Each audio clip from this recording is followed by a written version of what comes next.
Morning, Liz. Make sure, let me know if you guys can hear me okay. You can either respond in the chat or if you want to activate your microphone. And if you could just let me know if you can hear me okay. We'll get started here in just a minute or so. Just want to wait for a few more folks to enter into the class. I can hear you, teacher. Good morning.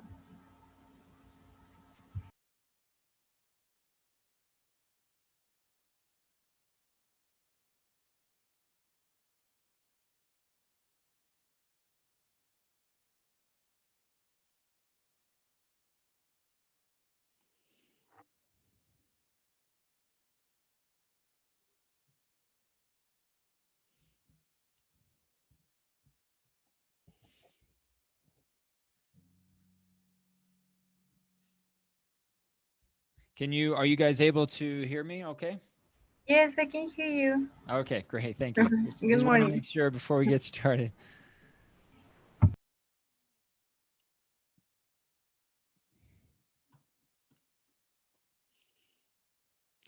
Okay, guys, I think I'm going to go ahead and get started. I know there are just a few of you here, but there's a lot of things I want to talk about, and I want to give you guys time today after we talk about a few things to continue working on your writing. Basically, depending on where you are in the writing process, some of you are still working on your skeleton essay. Some of you are working on narrowing down your topic for your thesis statement.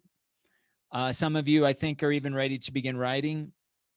So I want to talk about, again, revisiting this idea of narrowing down your topic. I think we looked at Cato's example last Friday.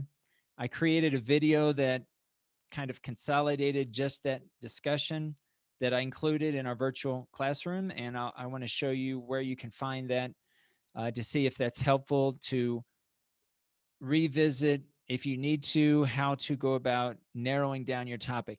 This is one of the hardest things to do when writing a 5-paragraph essay because the essay itself is really short, right? You're basically only going to have one body paragraph to develop one of each of the 3 points that you're going to include in your thesis statement. All right, so I'm going to go ahead and share my screen because I want to show you a few things here. And so let's take a look here. So hopefully now you can see my screen. And just as a reminder, make sure, if you haven't already, to make sure that you go into our virtual classroom this morning between 8 o'clock and 9 o'clock. Again, this is how we're going to keep attendance. So regardless if we do an activity in the virtual classroom, don't forget to go in and sign into the writing class work and the writing workshop, the virtual classroom that we're having for our class. All right, so we're starting week 11. This is the third week of Unit 3, developing an argumentative essay. So our objective for this week is to create our first draft. I want to draw your attention to the assignment that I just uploaded for Friday. This is going to be where you can upload your first draft. So if you click on this assignment, you're going to be given the option to upload your first draft. And this is going to be a little bit different than what you did in Unit 1. For this assignment, I would ask that you upload a Word document. All right, so in this case, in this particular assignment, instead of just uploading text, I'm going to ask that you upload your current version of your argumentative essay. All of us are working in our shared Word online document. All right, but for this assignment, again, just use whatever whatever text you have at that point in your document to go ahead and upload it as a Microsoft Word document to Aula Virtual, the virtual classroom. Okay. So again, this is going to be what we're working on for this week. And today I want to spend one more day talking about narrowing down your topic. Many of you are ready to begin writing, right? If you've completed your skeleton outline, even if changes are still required. I would start today writing your first essay if you haven't done so already. I would begin today writing your argumentative essay, trying to get your first draft completed for this week. I think I said Friday.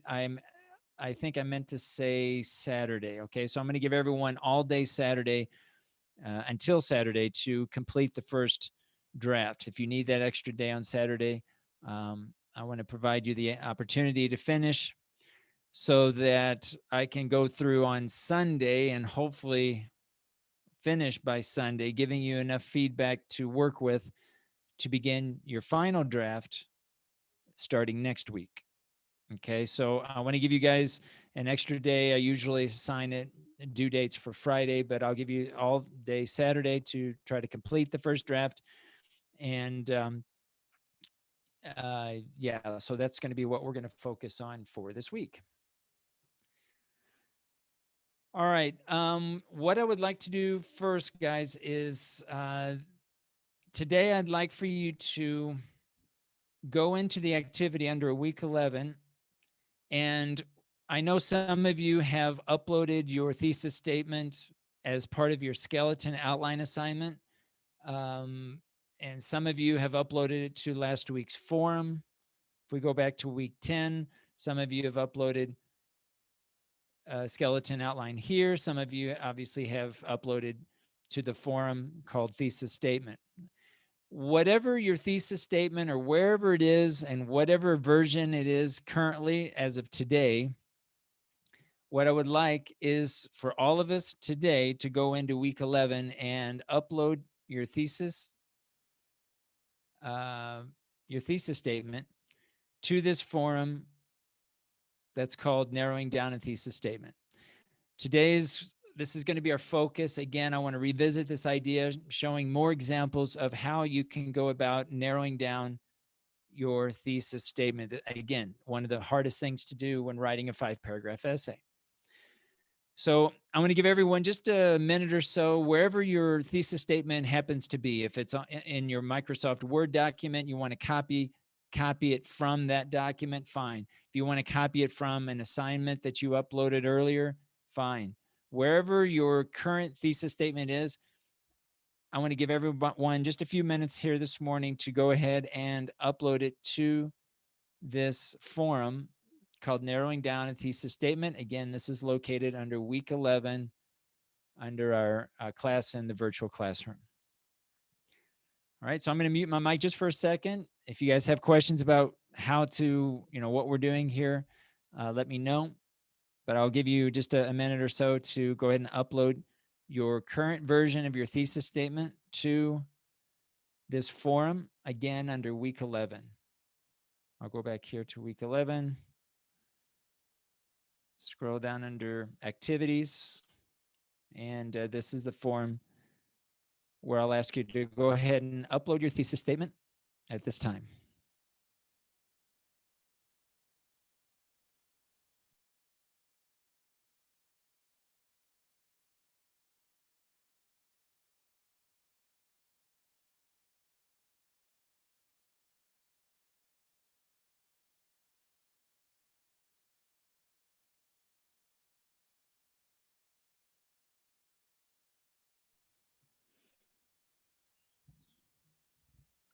Okay, if you guys have not done so already, please go ahead and upload your current version of your thesis statement. If you could upload it, please, to this forum. I see that Elizabeth has already done that. Go ahead and try to upload that. You're also going to be given credit for attendance, obviously, by having signed into the virtual classroom. So again, just a quick reminder, make sure that you are signing in each day, Monday through Friday, between 8 o'clock in the morning and 9 o'clock in the morning. All right, so I'm going to look at a few examples of some thesis statements here. And let's see here. Hopefully you can see my screen. But I wanted to, again, take you through the process of how to go about making sure that your thesis statement is not too general. Again, this is one of the challenges that we face when writing a 5-paragraph essay. Remember that our thesis statement needs to contain first a topic, an opinion. Make sure that our topic is specific. How can we make it specific? We can make the subject of the sentence more specific by using adjectives. We can use relative clauses, prepositional phrases. These are different language structures that we can use to make our subject or our topic of our thesis statement more specific. So in this first example, English language teachers who teach young children in public elementary schools. All right, so there's a good example of a topic with adjectives, a relative clause, prepositional phrases. It's very specific. We know just by reading the first few words who the target audience is for this particular argumentative essay. Then we continue on with an opinion. So in this case, must incorporate art outside the classroom. So here we have an opinion. Take a look at your own example, your own opinion within your own thesis statement, and make sure that you have an opinion that is arguable. Make sure that you have an opinion that is debatable. Remember that in an argumentative essay, we need to have an opinion that we're going to support. We need to choose a side. We need to pick a side of the debate or a perspective, right, that we want to support for our argumentative essay. So in this case, the idea is to support art or artwork outside of the English language learning classroom. All right, so here then we continue on with the 3 points. So the first point, to assist learners in vocabulary acquisition through online platforms. The second, practice activities. And the third, collaborative work. All right, so in this example, I think there's a strong topic. I think there's a strong opinion. What I want to draw your attention to here is making sure that your points are specific enough. And in many cases, it's possible to take one of your 3 points and ask yourself, can I divide up or subdivide one of my points and talk more specifically about one of these 3 points that relate to the opinion, right? So in this case, right, one option might be to take a look at vocabulary acquisition through online platforms and say, okay, are there 3 maybe there are 3 different aspects of vocabulary acquisition, right? Or maybe there are 3 aspects of vocabulary acquisition with regard to location. So the writer here mentions online platforms. So, okay, so maybe one point is vocabulary acquisition, learning vocabulary online, learning vocabulary somewhere else, maybe face-to-face. Or you could even divide up, depending on the articles that you find. Maybe there's a lot of articles on learning vocabulary in Facebook groups. Maybe there are some articles that relate to vocabulary acquisition using Twitter. Maybe there's several articles that talk about vocabulary acquisition and Instagram using visuals or online images, right? But notice that I'm choosing different, in this case, different locations. This is one place that talks about vocabulary acquisition. Here's another place. Here's another place, all right, as an example. Or we could take another point, collaborative work, all right? Maybe there are 3 specific points about collaboration that this writer could focus on that support the use of artwork outside the classroom.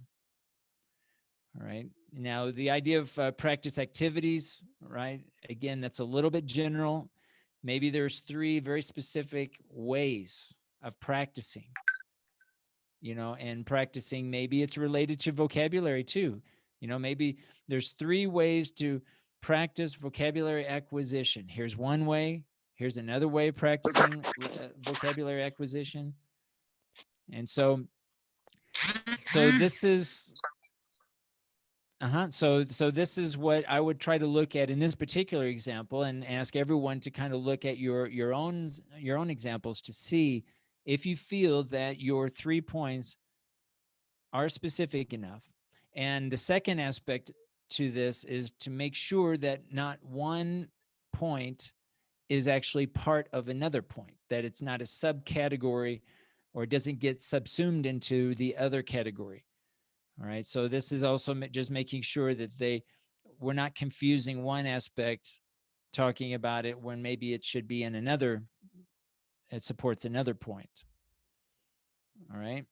Um, let me give you another example here. I think that this one, let's see, where was, let's look at this last example. So foreign language teachers, all right, should be aware of the benefits that the limited use of L1 in the foreign language classes at the basic level student. All right, so in this example, perhaps the topic could be more specific using more prepositional phrases or relative clauses to provide, again, more of an idea as to who the target audience is for this particular essay.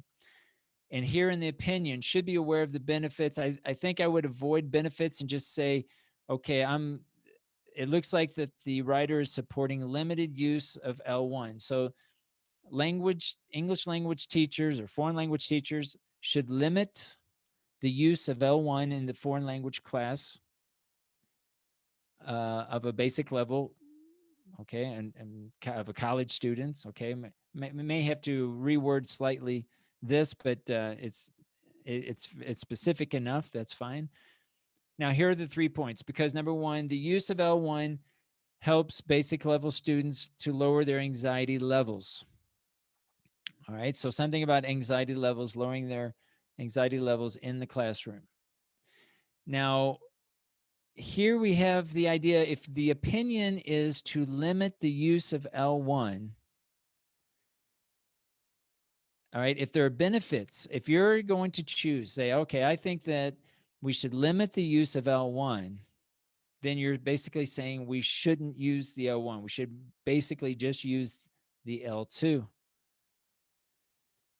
Make sure in this case that your points support, in this case, limiting the use of L1. Because notice here that the use of L1 helps students lower anxiety. So the question here is, the question I have is, are you for or against L1? And you can choose. It doesn't matter which one you choose, but your points need to support your opinion. So if in your opinion, if you say we should limit the use of L1, all of the points should support limiting the use of L1. If you say no, I'm for L1. L1 has an important role in teaching English as a foreign language or as an additional language, then these points would need to support that. Okay, so notice here in this case, the points don't necessarily support the opinion. Your 3 specific points should be very much related and in support of the opinion. All right, so that's the first point. Now, in the second point here, I want to make, let's look at the 3 points. The first one is lowering anxiety. So L1 helps to lower anxiety. Number 2, let's see, using L1 can avoid miscommunication when the teacher gives instructions. Now, here's the thing that I'm questioning. So your 3 points, one should not be confused for another. So if we're using the L1 to avoid miscommunication when teachers give instruction, is anxiety part of this? I feel like it's really closely related. Like if students are not understanding the instructions, my guess is that there's a level of anxiety going on there. They're probably nervous, they're scared, they don't understand anything. So they're not understanding the instructions and they're probably suffering from anxiety. So when you're writing this particular essay, these points need to be very clearly different. You know, again, they can be related, they can be linked and they should be linked to each other, but one should never be confused for another. If we look at understanding complex topics, the third point, all right, so teachers should use L1 to help with understanding complex topics. So when students, again, are not understanding complex topics, are they anxious? And what's the relationship here between giving instructions and understanding complex topics? What's the difference? Is when you give instructions, is that part of understanding complex topics? I feel like these 3 points are so closely related that it's going to be easily confused as to, well, how do they differ? How do they? What's the difference between these three? And again, maybe the writer, it's very clear, right? But maybe it's just a matter of changing slightly the wording of these 3 points, right? To make it clear. And let me give you just one example. And again, obviously, this is going to depend on the articles, right, that the writer has found and the interest and what direction you want to take it. But let me give you one example how you can possibly clarify these points. All right. Again, I'm going to assume that the opinion is that the L1 should be used. Okay. That's my assumption here for this example. So here we have, let's put anxiety levels off to the side. But let's say that the first point is L1 should be used to help in giving instructions. All right. So whenever you start an activity, and again, maybe it's a complex topic, right? But L1 is really important in the moment of giving instructions so that students are clear on what they need to do. All right. Here's a second point that's a possibility. L1 should be used when students have questions during the activity, during the practice. So notice that I'm first presenting the first point, giving instructions, and then I'm suggesting that L1 can be used during the activity when students have specific questions, when they ask. And uh, I would need to find articles to support both for and against the use of L1 for those purposes, for those two purposes. My third point, L1 should be used to help summarize at the end of the class, to summarize the key objectives or key points or the key results of what happened in either in that class or in that activity, right? And so what I've done here is I've mentioned 3 different location, not times or parts of the actual class that I feel is the best use of L1 based on, again, the articles that I found. All right. Now, I'm using this as an example, but I'm doing this without having read specific articles related to this topic. So let the articles that you've read help you decide on these 3 specific points that link to each other, that relate to each other, that support the opinion, but that are separate in and of themselves, that one is not kind of part of something else. Okay. So this is what I would suggest trying to do. All right. With your points is number 1, make sure that they support your opinion. Number 2, make sure that they are separate, that they aren't being subsumed, that they're not a part or even a subcategory of each other, that they're different. Okay. And the last is just make sure that they are specific enough. Remember, each of these 3 points, you only have 1 paragraph to discuss each of these points. And in each paragraph, you need to decide on an initial argument, an objection, and a reply in some combination throughout your argumentative essay to support these 3 points. All right. So I think I'll pause there for a moment. If someone has some specific questions about either the examples that I'm sharing with you here today, or we can take a look at another example or specific question that you have that relates more to your specific thesis statement. Any questions, guys? Yes, teacher. Yes, go Uh, ahead, Damaris. yes, thank you. Uh, I see that we have an open forum in Aula Virtual.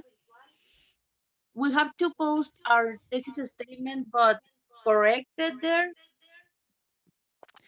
Yes, I would like for you to go ahead and upload whatever you have, your current version of your thesis statement, because I know many of you are in the process of narrowing down your thesis statement. So I just wanted just to quickly look again at some of your thesis statements only, um, in this new forum that I uploaded for week 11.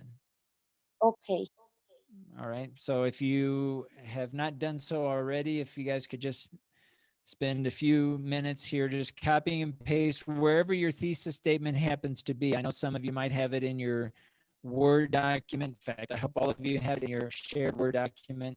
If you have it in assignment someplace, but I would ask that you upload your latest version if in case that you have been changing your thesis statement over the last few days, that you upload your most current version of your thesis statement. okay, teacher. Thank you. Okay, you're welcome. Any other questions, guys, about how we can go about narrowing down your thesis statement?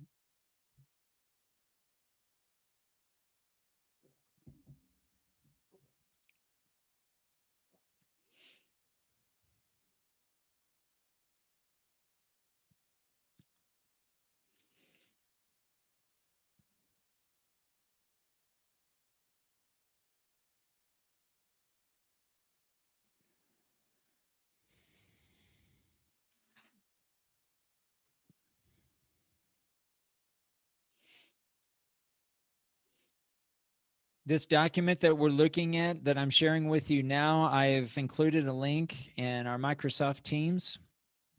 If you want to open up the document or if you want to see if it's hard to see through the screen share, maybe I'll talk about one or two more just again to give you some further. Here I have problem with mine because I have Okay. been working on correcting the points because you told me somehow they were subsumed and still subsumed the last one because I continue reading this weekend and I thought I will be okay now, but I see that the last one is still be subsumed somehow. I changed the second one because I found some articles related to peer feedback and I thought their writing accuracy will be different, but no. And I don't know what to do Or or what else to talk about. all right. So, Caro, in this case, can you tell me a little bit more about what you mean by improving writing accuracy? Thinking about some of the articles that you found, can you say a little bit more about what you want to write about for the third Yeah, in body fact, I paragraph? was going to ask you because I found some information about linguistic accuracy and it was related to writing and grammar. So I thought by writing accuracy will be like more specific because they talk about like the problems that learners have when writing related to grammatical features and problems like that. Okay, so one of the things here that um, possibly, and you tell me if I'm kind of on the right track here, if I'm understanding, or if I'm off base here. So if what you have here, you begin with 2 points: one self correction, and the first one self correction, and the second peer correction. So what do you think about dividing up? You've got 3 points. Maybe the first 2 points are under this category of pre-writing, or pre-writing activities, and whatever you want to call improve writing accuracy. Maybe this third category will relate to feedback or indirect feedback that happens during the writing process or during the editing, because even self-correction, I don't know, or because self-correction too could also happen during the writing process also. So what I'm trying to do is find ways to kind of differentiate or make clear that these three things, these 3 points are different, right? And so um depending on the articles, if maybe think about first, do you want to divide up this pre-writing activities versus like editing work, or interactions or feedback, or not? Okay. And then we might be able to reword some of these 3 points to relate to, okay, maybe 1 or 2 points relate to pre-writing, and then 1 or 2 points, the last 2 points or last point might relate to writing that's more based on editing, like during the writing process of writing out someone's ideas. I think the first two are related to the when they are actually writing, and then I don't know, maybe they are editing the information, and the last one could be I don't know, I'm confused. All right, so writing accuracy, because I feel like the writing accuracy is like it's a really different aspect. I mean, and it's kind of, you know, I think I used the example before, like you could say self-correction, right? Peer correction and expert correction. I mean, that's three general categories of ways that students can receive feedback. If that's not going to work for you, then I'm thinking like another aspect of feedback that might relate to when this happens. Like, maybe you say, okay, first it's best to start with self-correction. So they need to self-correct themselves, and maybe self-correction relates more towards organizing one's ideas, much like what we're doing now. Like any of the activities that I ask you guys to do right now, we're still in the pre-writing process. We've been in the pre-writing process for 2 whole weeks, right? And that's because for me personally, I think we need to focus on exactly how we need to organize our ideas before we even start the writing process. And this is one of the hardest things to do for any writer is, what are we going to write about? And that's really the only question we're concerned with these first 2 weeks. What are we going to write about? And so, one aspect would be, again, depending on your articles, maybe self-correction relates to, maybe the pre-writing process. Now, if you say, no, my articles are only related to during the writing process itself, self-correction, and peer feedback only occurs during the writing process, fine. But is there a third aspect? And we can change the order here. Maybe you present something about pre-writing, receiving some sort of indirect written feedback in a writing class, but that relates to the planning of writing, and maybe there are some graphic organizers, and again, but it all happens before. It's a pre-writing, so it makes that point different than self-correction and peer feedback that relate more towards to the process of writing itself. Does that make sense? Oh, a little bit, but I'm not sure. I wanted to focus also like on grammar, but I think it's related to writing, right? Yeah, because I mean, grammar is all about self-correction. You can talk about grammar throughout your whole thing. I mean, your whole writing. It just depends on if you want to talk about grammar and vocabulary, or but I think I would just choose one, and you can decide how that's. I wouldn't worry about grammar, vocabulary at this point based on what we've talked about so far. I think I would continue with self-correction, continue with peer feedback. Now, do you have any articles that relate to expert feedback from the teacher?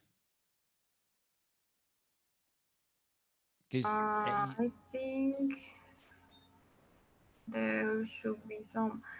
that's the most common thing usually that we think about is, is we actually ignore sometimes self-correction and peer feedback when we say, oh, and it's all the teacher, all the feedback from the teacher. So, I mean, why not talk about this third category that relates to teacher feedback? You've got self-correction, you've got peer feedback, student to student feedback, and then why not include teacher feedback? Yeah, I And think that's a good idea. I mean, I think that would be even the easiest thing to find. I'm assuming, because when you think about indirect feedback, well, how does the teacher give indirect feedback? Well, that's your paragraph, Yes. right? Okay. Thank Now, you, the teacher. question here that you need to decide on is, what's the most appropriate order of these three categories? Self-correction, peer feedback or peer correction, and expert or teacher indirect feedback. And you make sure you decide on what's the most appropriate organization. What should you talk about first, second, and third? Do you want to go from the least important to the most important? Is it a process? If you want to think of it like, okay, first students need to self-correct, and then they need to peer correct, and then expert feedback. But make sure that you're comfortable with the organization or how the order of how you want to present your 3 points or your 3 body paragraphs. Okay, teacher. Thank you. Does that help, Caro? Yes. Okay. Thank you. All right, guys. Anyone else want me to look at either a specific example or take any of the examples that I've shared here in this document to clarify or revisit again? Yes, Teacher, teacher. Oh, Yes. sorry. Go ahead. Sorry. oh, thank you. I would like you to check my thesis statement, please. It's because I changed my topic twice Okay. or three times. I don't know. All right. Because Can the I open? first time you told me that, yeah, yeah, you can open it. Okay.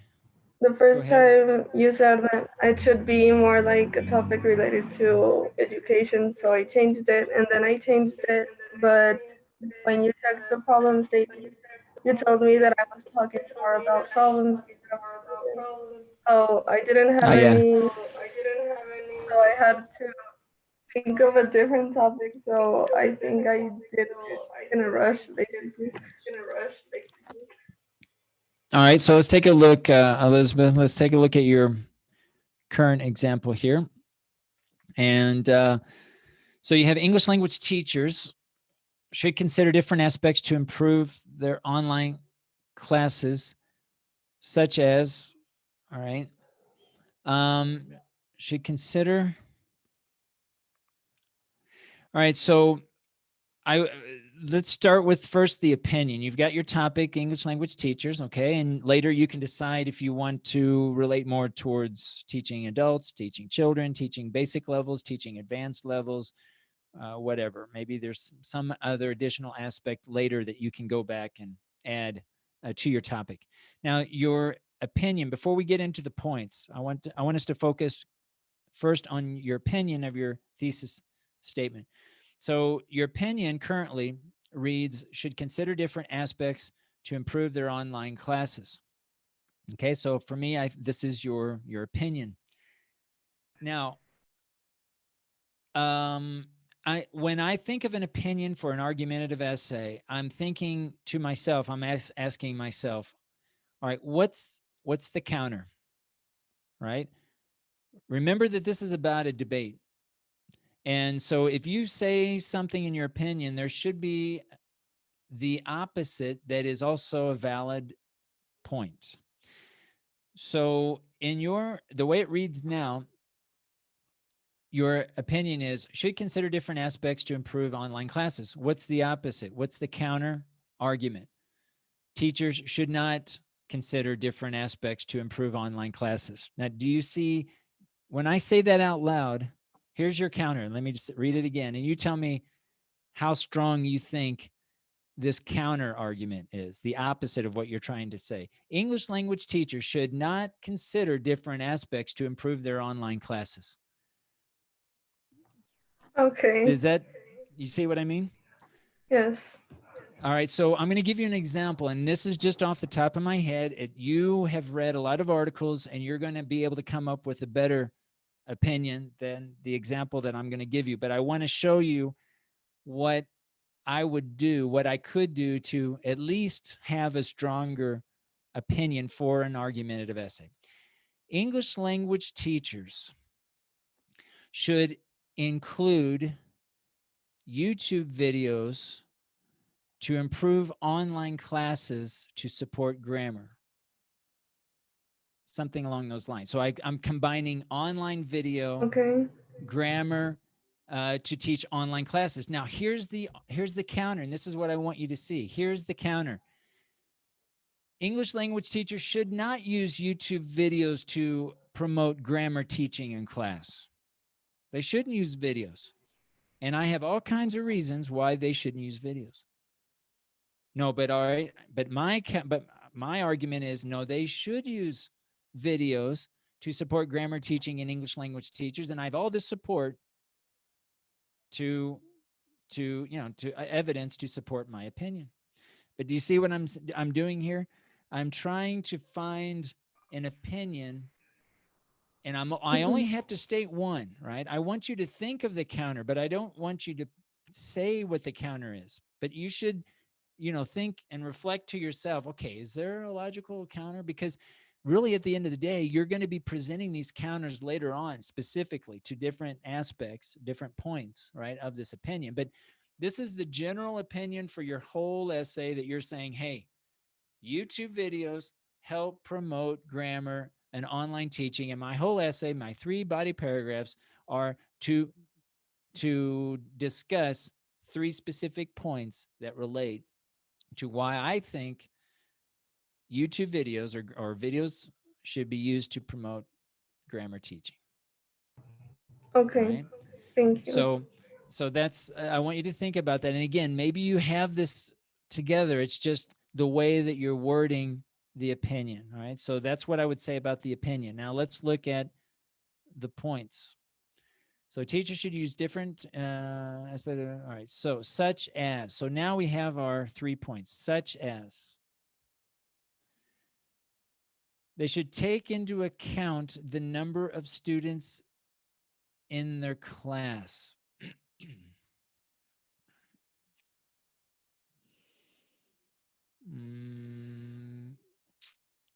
Number 2, encourage social interaction among students during classes. All right. I immediately like the second point better than the first, and we'll come back to the first one. But the second one, they should encourage social interaction among students during the class. And number 3, they should use video lectures. All right. So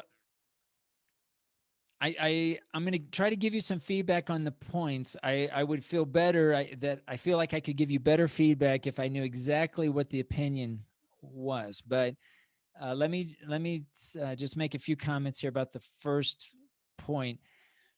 I'm hesitant on the first point because the first question that comes to mind is, number 1, does the teacher have any control over the number of students in the class?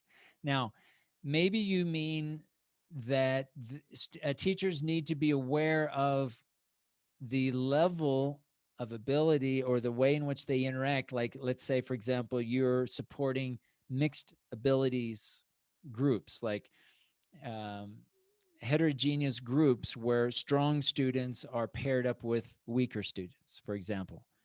Or maybe you're supporting the idea that no, students should work together based on level. So they should be more or less at the same level, and you're going to argue for that, that's a good thing, that you're going to say, okay, they should do that, right? And then later on you have evidence to support the counter, and you can go back and forth. But it's all about heterogeneous versus homogeneous groups based on ability, based on their academic ability.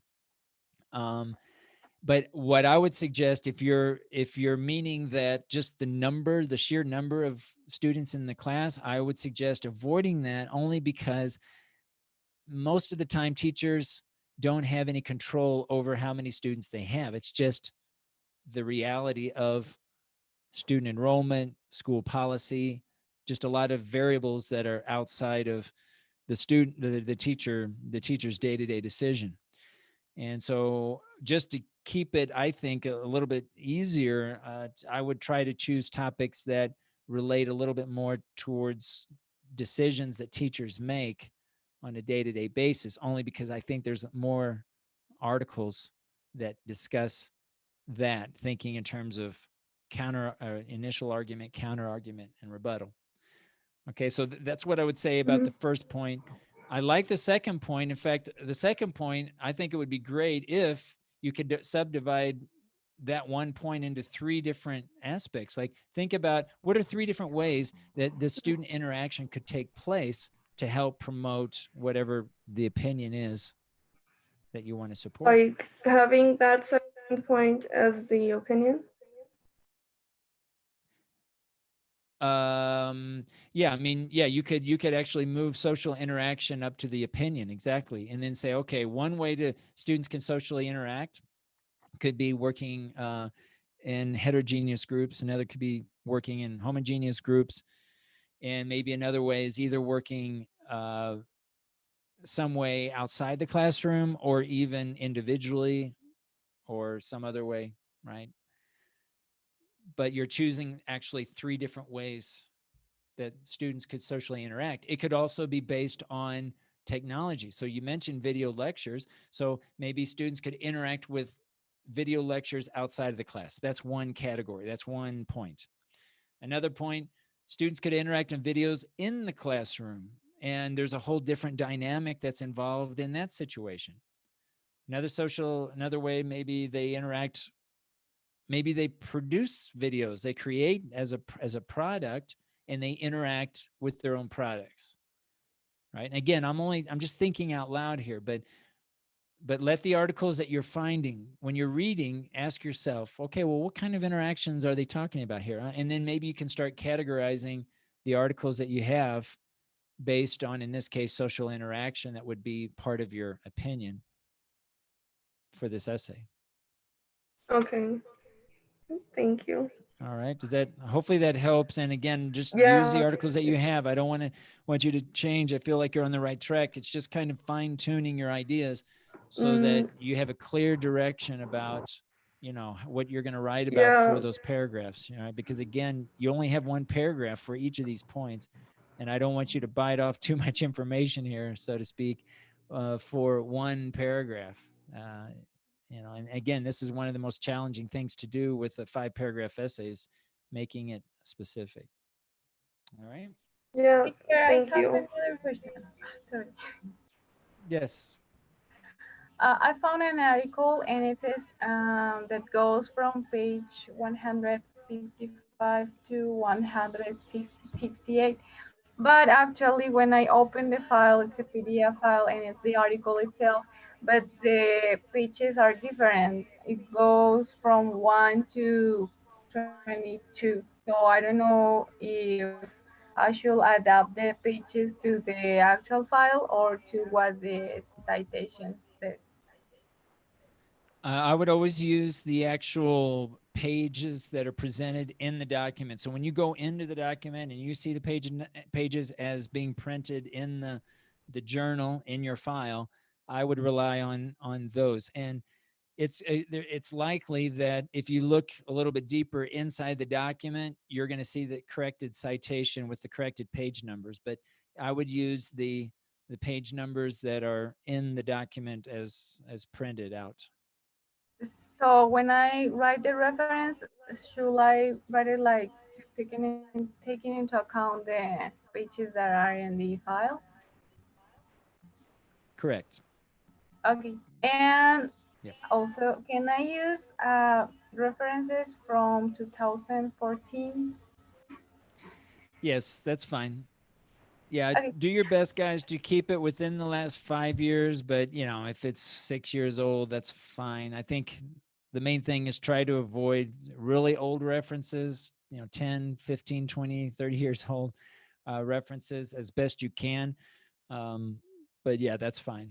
If you guys have articles from 2014 and it's a really good article that you think is going to help support one of your three arguments, go for it.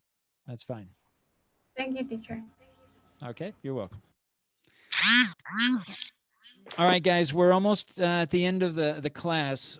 Now is a critical point in our writing process where we need to begin writing our first draft. Again, our first draft is going to be due this Saturday at the end of the day.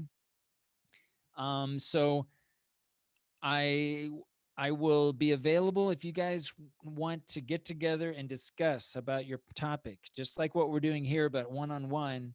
Just send me a chat and we can schedule a time to do that. Now's the time really to do that if you need clarification and narrowing down your topic.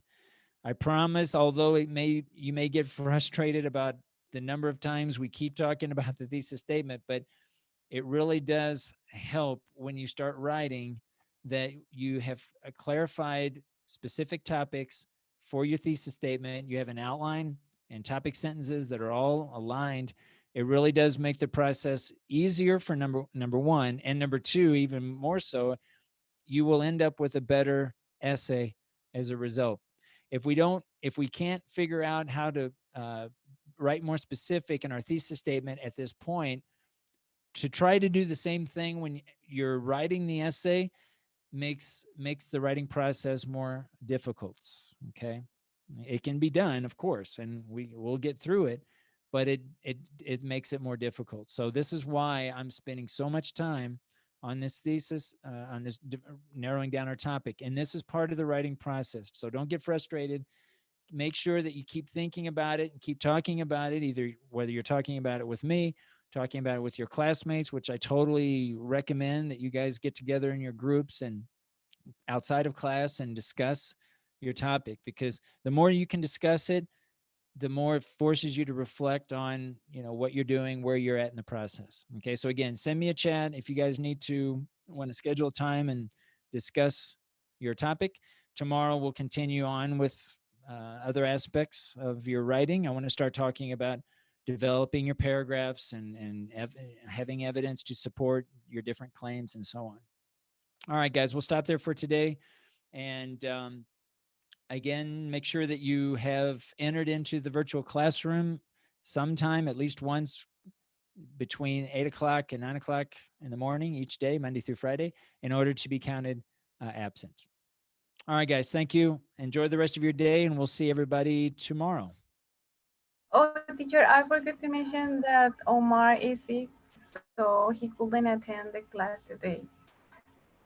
Okay, yeah, he sent me a message. I hope he gets to feeling better, and yeah, that's fine. I'm gonna hopefully I get a recording out of this. If not, yeah, well, I think I'm just looking now, and I don't think I did actually record this, but I usually try to record these sessions. But yeah, hopefully he gets feeling better. But thank you for letting me know. And that's it, guys. Thank you. And we'll talk to you guys tomorrow. Thank you, teacher. Have a good day. See you. Teacher. Bye, guys. Thank you, Thanks. teacher. Bye. Bye.